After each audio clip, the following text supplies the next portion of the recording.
sa iyang kasamaran. Bisan pakaha ang atong luha ning banaw sa kayutaan. Bisan atong tuhod igubalan, apan sa sinsiran dunay gabangha o gawdyakan. Wala ikalipay sa maestrong magtutudlo. Kaya na atong nasayan ang pastuhan sa baka, ilang teritoryan. Idunit sa pitan kaniyang mga pinangga untang suroon. Apan na unsa ba ang suod sa dughan o bulsa umay minutos sa ipagtulungan. Kita may gapunyag sa ipagtulungan na nagatak o PDMC, BPDMC. Ang gabunyag sa ipagtulungan, ang maestro na magtutudlo, o ang gabunyag sa bisya, ang gobyerno sa Exchange Commission. Wala ito kapasangilan, mga katauhan. Kay kantar kini sa kasaysayan o kasaputan sa katiliban na atong ipasilungan o itungdan. Nang mga magtutudlo, kung sa gingon sa magtutudlo, sa dili madugay, muabot og tagnag panahon na ang kalibutan pangaliwahon naliwa na bakaha sa iyong kaugalingon nga nakakita ng mga klaseng kahilayan sulod sa teritoryo. Mga babae, dili na Pilipina ang porma o dating. Mga lalaki, dili na Pilipino ang porma o dating. Iya na sa laking kanasuran. Ilan ang ipakaulawan ang balaod sa masyong magtutudlo. Ang 40 kapamalaod, ilan ang gituis ilang kaugalingon, lagi sila na'y husto sa ilang pagtuho. Mabaka na ang giingon sa magtutudlo sa kaming panahon. Pag-ipaduklang taon nato sa 1980s, mga bata alas 6 magnayan payon sa templo. Higayran sa mga ginikanan o sa mga magtutuon. Makasulat sa mga tao magdapong hindi maputol ang paggunit sa dughan, pagpangayag katahuran. Mga repisado o pinulungan, kumusta karon sa inyong katilingban? Wala ang pagpangayag katahuran. Musida na lang ang mga mata kung maghinatbog sa dalan. Ang mga kamo, magtiay pa sa dalan o ang mga sapot, sama sa gikan sa beer house ang mga supot. Mga figura sama sa laing kanasuran, dili na iya sa nasod sa Pilipinas. Kung adunay magpahinugdom sa inyong atbangan, ang ay pangpatuon kanato ugyang iran, anong sakiton, butang-butangan, tinagtukan sa kamatuuran, naunsa na ang katilingban, pag-ung subuma, kinabuhi ng ipatangdan sa maestrong magtutudlo. Niining iyang kasumaran, tumutin ko ninyo na pagbalik sa kasaputan ng malikunan sa pag-usugduman ng ipabayan sa maestrong magtutudlo. Kay lagi pahinunod sa iyong kasumaran ang atong magtutudlo, labing hanangdon sa tanak na tudlo sa saktong pamalaod. Wala nakuha kung wala galimod na ang kultura sa nasod sa Pilipinas o ang kultura sa pundok na iyang ibang lisensyahan. Kumplito, kitang sa pinulungan, kitang sa sinuputan, kitang sa pagsunod sa pamalaod. Gibilang kanyang Biblia na may bandila sa nasod sa Pilipinas na may daing ikapasinggayan kanato gitawag sa pambansang reunion ang pundok BPDMC sa kamaturan. Kay kung ako ikabase sa naisita sa nagunit sa versikulong teksto kapitulo, nagadala silang libro at nag-argumento, nagalalis sa libro ng apan ang atong nasudnong bandera, gisaludaran bisan pa mga tao, pagbukalat ng bandera sa kapalay-pundalan, nagahulong ang tao ng saludar. Ditawag siya pambansang reunion. Ikasakit pa nato ang pagtuban sa nasulat sa lugar Pilipina ng pundok na libargan sa masumang tutuglo, labing halandong sa tibuok kalibutan. Kaya sila ang bagong katawhan na gikan sa mga apostolis at apostolada na bipanhay gipulit kayo para ang kasundong ang lihas sa matuod na Pilipina na naglingkod sa nasod sa Pilipinas. Mga kabataan, ang pagsaunog sa kasumaran sa masyong magtutudlo, binalaanon. Dili ka pwede sa suganan, dili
labing matuod. Kinsa inyong agalan kung maging anak ka tao? Muna'y gingon sa magtutudlo, pagpili ka mo! Kung pili mo gusto sa mga pagtulunan, kung dito mo na Ate Cristo, dito mo sa mga bangka, ubudya ka. Nan, atong masaksihan, kung kana akong tumanon, matuman ang gingon. Pagpili ka mo, ito daw sa alamat, ayaw niulat ang pagtuo. Tumusta sa paghanay, sa pagtulunan sa masang pagtutudlo. Daghan naming gimaw nga master, hantod nagpasalaag sa nauna sa tao. Ginuto sa pagtulunan, piling ginagbudangan, gibaligya sa pitan ka mga katawhan, may pilimaw kadto. Apan kung ikaw, lidyong nagbarog sa katawon, nakasabot ka sa satong pagdunala. Wala nang uramot ang pagtulunan sa masang pagtutulog, o kaya naging parang kaninyo, na pulagan kung pangalakot, kundi ka sa kupating piso, na mabarang ang proyekto, na gipiling sa masang pagtutulog, aron sipin akong dasang kaniya, na matuman ang kananyang gipiling, na ipabarong ang iyang pagtulunan. Muna'y labing tunuod na ng tawhan.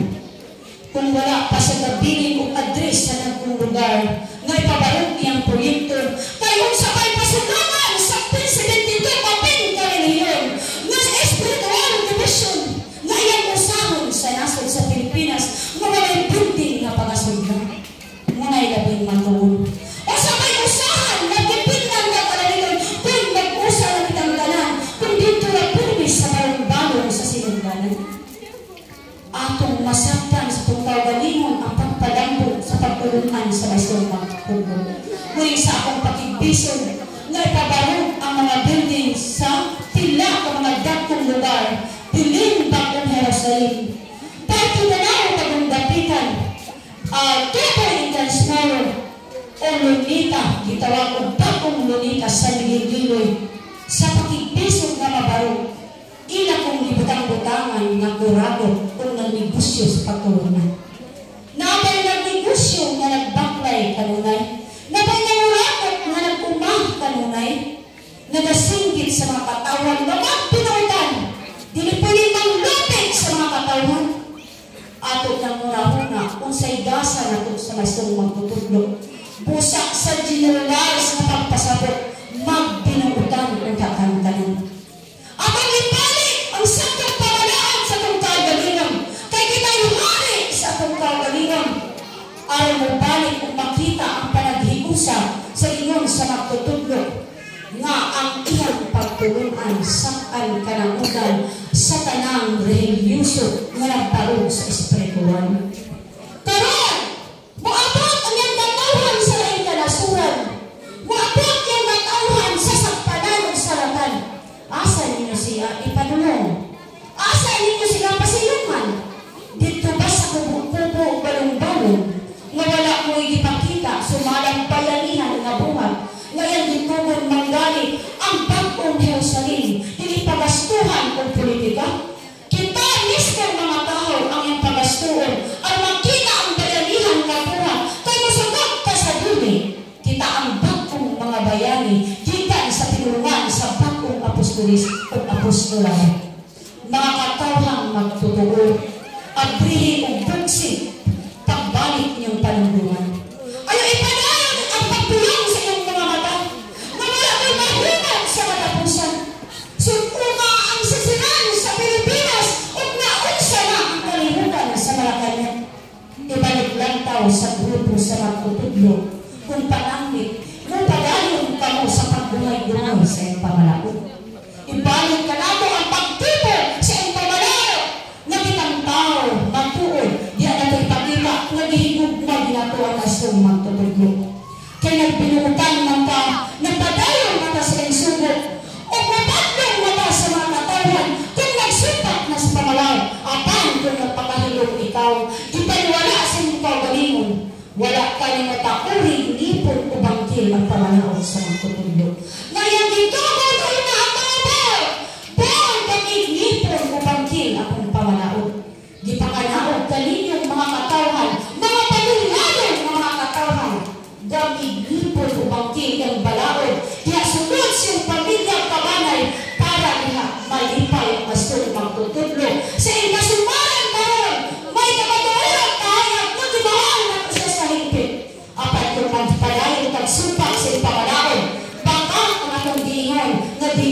ang atong mga tutulog. Bakit ang atong pagsaunod, ang atong pagparin, kung atong pinuwagan? Wala niya ay nanay-klaw na patigpulong kay kanato. Busak kita mga katawhan, mga ginayan sa balay na espiritu.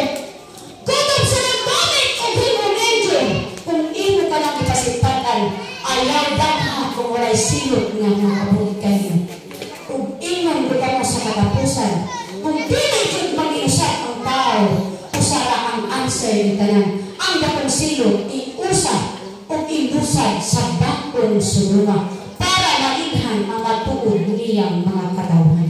Your method for being word to the hope of faith. For Senior Master Pure Cesar John L. degree of heaven for an happy birthday. The preference of the nation Philippines, reserved Visayas Mindanao, the permanenting for all the Filipinos that be there, and then for the people through the upper lake of the Roman, through the Medan for all visitors, deeper than sa universe that celebrating. Happy birthday, Senior Master P. Kung iniuna ang mga pakipulong, iputpul muna nato para sa atong panigod o